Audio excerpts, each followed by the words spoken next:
الحمدللہ رب العالمین والصلاة والسلام علی سید المرسلین اما بعد فاعوذ باللہ من الشیطان الرجیم بسم اللہ الرحمن الرحیم. پڑھیے الصلاة والسلام علیک یا رسول اللہ وعلی آلک واصحابک یا حبیب اللہ. الصلاة والسلام علیک یا نبی اللہ وعلی آلک واصحابک یا نور اللہ. حکایت الصالحین نامی کتاب ہے اور اس میں ایک بڑا ہی ایمان افروز واقعہ موجود ہے جو آج میرے بیان کا موضوع بھی ہے. ذرا توجہ سے آپ سب نے بیان کو سننا ہے. حضرت ذوالنون مصری رحمت اللہ تعالی علیہ ایک روز نیل کے ساحل کی طرف تشریف لے گئے. اس وقت آپ بڑی گہری سوچ میں مگن تھے. اچانک آپ نے ایک بہت بڑے بچھو کو دیکھا کہ تیزی سے وہ ساحل کی طرف جا رہا ہے. آپ اس کی طرف متوجہ ہوئے کہ اتنا بڑا بچھو اور یہ پانی کی طرف کیوں جا رہا ہے. آپ بھی پیچھے پیچھے گئے تو آپ نے دیکھا کہ دریا میں سے ایک مینڈک نکلا اور وہ بچھو اس مینڈک پہ سوار ہو گیا اور مینڈک تیرنے لگ گیا. آپ حیران ہو گئے کہ یہ تو کوئی راز کی بات لگتی ہے. بچھو اور مینڈک کی دوستی تو نہیں ہوتی. یہ تو ایسا لگتا ہے کہ اس کے لیے سواری کا انتظام کیا گیا ہے اور یہ دریا پار کرانے کا نظام بنایا گیا ہے. آپ کو بڑا تجسس ہوا. آپ بھی دریا پار کر کے دوسری طرف پہنچ گئے. مینڈک نے کیا کیا, اس بچھو کو اگلے کنارے پر اتار دیا. اب بچھو پھر چلنے لگا. آپ پیچھے جانے لگے. حضرت ذوالنون مصری رحمۃ اللہ تعالی دیکھتے ہیں کہ تھوڑا آگے گئے تو ایک شخص زمین پر مدہوش پڑا ہوا ہے, بے ہوش. اس کے سینے پر ایک بہت بڑا اژدہا, بہت بڑا سانپ اسے ڈسنے کے لیے تیار ہے. اس بندے کو پتہ ہی نہیں وہ بے ہوش پڑا ہوا ہے, مگر اس بچھو نے رائٹ ٹائم اچانک وہاں پہنچ کر اس سانپ کو ڈنک مارا اور اس بندے کی حفاظت کا انتظام کیا. وہ سانپ وہیں پر مر گیا اور بچھو واپس چلا گیا. حضرت ذوالنون مصری حیران کہ مالک یہ تیرے عجب راز ہیں. اس بے ہوش بندے کو تو پتہ ہی نہیں ہے کہ اس کی حفاظت کے لیے تو نے انتظام کیا کیا ہے. لیکن حضرت ذوالنون مصری رحمۃ اللہ تعالی علیہ سب کہتے ہیں کہ میں سمجھ گیا کہ یہ بندہ ہے بہت بڑی چیز, اللہ کا بڑا نیک بندہ ہے کہ اس کی حفاظت کے لیے رب نے دوسرے علاقے سے بچھو بھیجا جس نے سانپ کو ڈسنے سے روک لیا, حالانکہ بندہ بے ہوش پڑا تھا. آپ نے سوچا کہ میں اس بندے کے پیری چوم لیتا ہوں, اتنا بڑا اللہ کا ولی ہے, بے ہوش ہے. وہ جیسے ہی قریب ہوئے نا تو آپ کو اس بندے کے منہ سے شراب کی بدبو آئی. آپ حیران ہو گئے کہ شرابی, گناہگار, اور اس کی حفاظت کا ایسا انتظام. اللہ اکبر. ابھی آپ پریشان ہی تھے کہ آپ کو غیب سے آواز آئی, اے ذوالنون حیران کیوں ہوتا ہے, یہ بھی ہمارا ہی بندہ ہے. اگر اللہ صرف نیکوں کی حفاظت فرمائے گا, اگر نیکوکاروں کی ہی رب حفاظت فرمائے گا تو اے ذوالنون گناہگاروں کی حفاظت کون کرے گا. آئے ہائے. حضرت ذوالنون نے جب یہ سنا تو آپ وجد میں آ گئے. آپ کی کیفیت ہی بدل گئی. اللہ اکبر. جب سورج غروب ہونے لگا, ساحل پر ٹھنڈی ٹھنڈی ہوا چلنے لگی تو اب اس نوجوان کے جسم میں کچھ حرکت پیدا ہوئی. تھوڑی دیر بعد وہ ہوش میں آیا. حضرت ذوالنون اس کے قریب ہی بیٹھے تھے. آپ کو دیکھ کر شرمندہ ہوا, شرمندگی سے کہتا حضور آپ ادھر کیسے, آپ اللہ کے ولی تھے, بڑے مشہور شخصیت تھے. وہ بندہ آپ کو پہچان گیا تو آپ نے فرمایا پہلے یہ بتاؤ کہ تم کون ہو, میرے بارے میں چھوڑو. اس نے کہا حضرت آپ تو دیکھ ہی رہے ہیں میں شرابی آدمی ہوں. آپ نے فرمایا ذرا بائیں طرف دیکھو, اپنی ذرا قریب دیکھو. اس بندے نے دیکھا تو مرا ہوا بہت بڑا سانپ پڑا ہوا. حضرت ذوالنون مصری نے اب اس کو سارا واقعہ سنایا کہ میں تو کہیں اور تھا, میں نے ایک منظر دیکھا, بچھو اور مینڈک کے پیچھے ادھر آیا. اللہ نے تیری حفاظت کا کیسا انتظام کیا, تو رب کی نافرمانی کرتا ہے اور وہ مالک تیری حفاظت فرما رہا ہے. اللہ اکبر. جب اس شرابی نے یہ واقعہ سنا وہ زاروں کتار رونے لگا اور اس کے بعد اس نے جو ہے یہ اس نے بڑا کمال کا جملہ کہا, اگر وہ ذات گناہ گاروں کو ایسا نوازتی ہے تو پھر نیکوں کو کیسا نوازتی ہوگی. جب اپنے نافرمانوں کو وہ ایسا نوازتا ہے تو اپنے فرما برداروں کو کیسا نوازتا ہوگا. یہ کہہ کر وہ شخص نے سارے گناہوں سے توبہ کی, اب مجاہدات کرنے لگا, اب عبادتیں کرنے لگا. ایک وقت ایسا آیا کہ اس بندے کا شمار اللہ کے مقبول بندوں میں ہونے لگ گیا, وہ بھی اللہ کا ولی بن گیا. میرے پیارے اسلامی بھائیوں, مدنی چینل کے ناظرین, یہ واقعہ ہم سب کے لیے بہت بڑا پیغام ہے. ہم اللہ کی نافرمانی کرتے ہیں اور روزانہ ہی کرتے ہیں, مگر وہ رب ہم سے نعمتوں کو روکتا نہیں ہے. وہ ہم سے اپنی نعمتوں کو نہیں روک رہا. ہمارا رزق بند نہیں ہو جاتا. دنیا کا کیا دستور ہے, یہاں کاروباری لوگ بھی بیٹھے ہیں, ہمارے پاس کوئی بندہ نوکری کرے, ہم اس کو کہیں بیٹا آپ کا کام یہ ہے کہ روزانہ جانا ہے, اپنے مارکیٹ سے وصولی کرنی ہے, اور یہ موٹر سائیکل میں آپ کو دیتا ہوں کیونکہ آپ کو روز جانا ہے, سفر کے لیے آپ کو موٹر سائیکل دیتا ہوں. بڑا مینیجر بن جاتا ہے, لوگ گاڑی دیتے ہیں, ٹھیک ہے. اچھا اب وہ سیٹ جو ہے وہ دیکھے کہ یہ جاتے کہیں نہیں ہے, سارا دن ادھر ہی بیٹھا رہتا ہے, 1 دن 2 دن 15 دن 1 مہینہ, پھر وہ کیا کہے گا, بھائی یا تو وصولی کرنے جاؤ یا ورنہ میری موٹر سائیکل واپس کرو. فائدہ کیا تمہیں موٹر سائیکل دینے کا. جو فیسلٹی دیتا ہے کوئی ہمیں کسی کام کے لیے دیتا ہے نا, اگر وہ کام نہ کریں تو وہ فیسلٹی واپس لے لی جاتی ہے. سچ بتاؤ میرے رب نے مجھے اور آپ کو آنکھیں کیوں دی ہیں؟ کیا حرام دیکھنے کے لیے دی ہیں؟ تلاوت کے لیے دی ہیں, ماں باپ کو محبت سے دیکھنے کے لیے دی ہیں, اللہ کے گھر کو دیکھنے کے لیے دی ہیں, اللہ نے جو حلال چیزیں ہمیں دی ہیں وہ دیکھنے کے لیے دی ہیں. کبھی ایسا ہوا کہ ہم حرام دیکھیں اور اندھے ہو جائیں, یار میری آج آنکھیں بند ہو گئی, کیوں؟ بس وہ حرام دیکھ لیا تھا. نہیں, ہم گناہ کر رہے ہیں, وہ نعمتیں نہیں روک رہا ہے. یہ ہاتھ اس لیے نہیں دیے کہ اس سے حرام کام کیے جائیں, اس سے ظلم کیا جائے، مگر یہ ہاتھ حرام کی طرف اٹھتے ہیں، رب ہاتھ واپس نہیں لیتا۔ پیر گناہ کی طرف جائیں تو لنگڑے ہو جانے چاہیے تھے ہم، کہ بندہ کہے یار آج پیر نہیں چل رہے، کیوں یار؟ وہ کل میں جوا کھانے گیا تھا، میں شراب کھانے گیا، میں سنیما گیا، اللہ کی نافرمانی کے لیے چلا تھا، میرے رب نے پیر واپس لے لیے۔ اصول تو یہ بنتا ہے، مگر اس کی شان دیکھو کہ ہم روز نافرمانی کرتے ہیں، وہ ہمیں رزق دے رہا ہے، عزت بھی دے رہا ہے، آزاد بھی سلامت ہیں، تک اللہ کو ناراض کریں گے؟ کب تک اس رب سے دور رہیں گے؟ وہ ایسا کریم ہے، دنیا میں کسی کی بات نہ مانو، وہ نوکری سے نکال دیتا ہے، مگر رب ایسا کریم ہے کہ بندہ اگر جب اس کی بات ماننے لگ جائے نا، ایک بار دل سے توبہ کر لے، وہ اس کے سارے گناہ بھی معاف کر دیتا۔ اللہ اکبر۔ اے میرے پیارے اسلامی بھائیو، یہ ہے میرا مالک جو ہمارے عیب چھپاتا ہے۔ ہم اکیلے میں گناہ کرتے ہیں، وہ بتاتا نہیں کسی کو، ورنہ وہ چاہے تو ہم سب کے عیب کھل جائیں۔ جو لوگ ہمیں عزت سے دیکھتے ہیں، جو محبت سے ملتے ہیں، جو ہمیں بڑے نیک سمجھتے ہیں، اللہ تو جانتا ہے نا ہماری حالت کیا ہے۔ پنجابی شاعر کہتا ہے نا، دنیا والوں کو پتہ چل جائے نا ہمارا ایک عیب، ایک فوراً میسج چلائیں گے، پتہ چلا اس نے یہ کیا ہے، ہاں ماں باپ بھی گھر سے نکال دیں گے۔ میرا مالک کیسا کریم ہے، اسے معلوم ہے ہم کتنے برے ہیں، مگر وہ رحم کرنے والا ہے، وہ کرم کرنے والا ہے، ہم پھر بھی اس سے دوستی نہیں کرتے، ہم پھر بھی اسے ناراض کرتے ہیں۔ یار اسلامی بھائیوں، کب تک ہم گناہ کرتے رہیں گے؟ کب تک اللہ کو ناراض کرتے رہیں گے؟ اگر وہ مالک ناراض ہو گیا تو برباد ہو جائیں گے۔ اس کی رحمت چاہتی ہے کہ میں اور آپ بخشے جائیں، مگر ہم ہیں کہ یا تو توبہ نہیں کرتے، اور توبہ کرتے ہیں تو پھر اس پر قائم نہیں رہتے۔ حالانکہ نبی پاک علیہ الصلوۃ والسلام کی کیسی کیسی حدیثیں ہیں کہ جو توبہ کرتا ہے اللہ اس سے کتنا راضی ہوتا ہے۔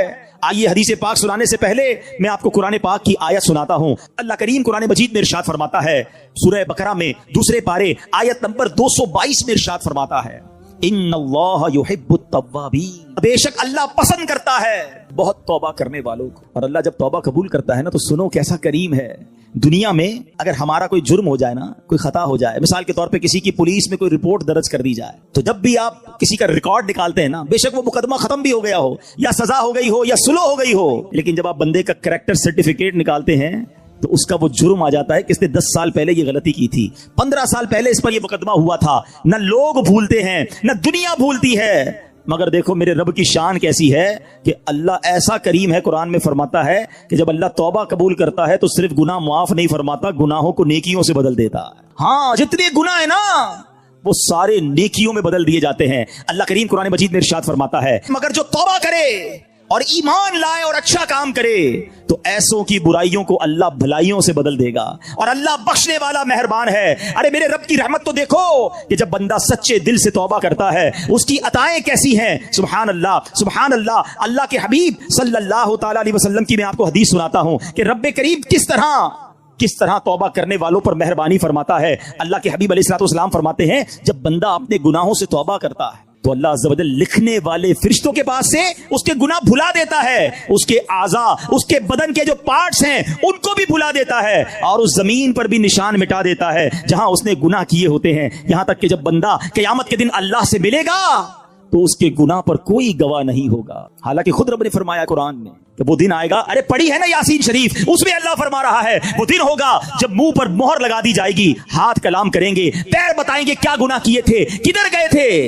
اگر توبہ نہیں کرو گے تو پھر بچ نہیں پائیں گے، لیکن اگر توبہ کر لیتے ہیں، اللہ سے دوستی کر لیتے ہیں، اللہ کو راضی کر لیتے ہیں، تو وہ ایسا کریم ہے کہ وہ پچھلے سارے گناہوں کو معاف کر دیتا ہے۔ ہم پھر کیوں اللہ کی نافرمانی کریں؟ ارے دنیا کا دستور کیا ہے، کوئی ہمارے ساتھ بھلائی کرتا ہے، ہم کیا کہتے ہیں، نہیں یار اس کو ناراض نہیں کرنا ہے، اس نے مجھے نوکری دلائی تھی، اس کو ناراض نہیں کرنا ہے، اس نے مجھے قرضہ دیا تھا، نہیں یار اس کو تو بالکل بھی ناراض نہیں کرنا ہے، مشکل وقت میں میرے کام آیا تھا۔ دنیا میں ایک کوئی احسان کر دے، تم کہتے ہو وہ ناراض نہیں ہونا چاہیے۔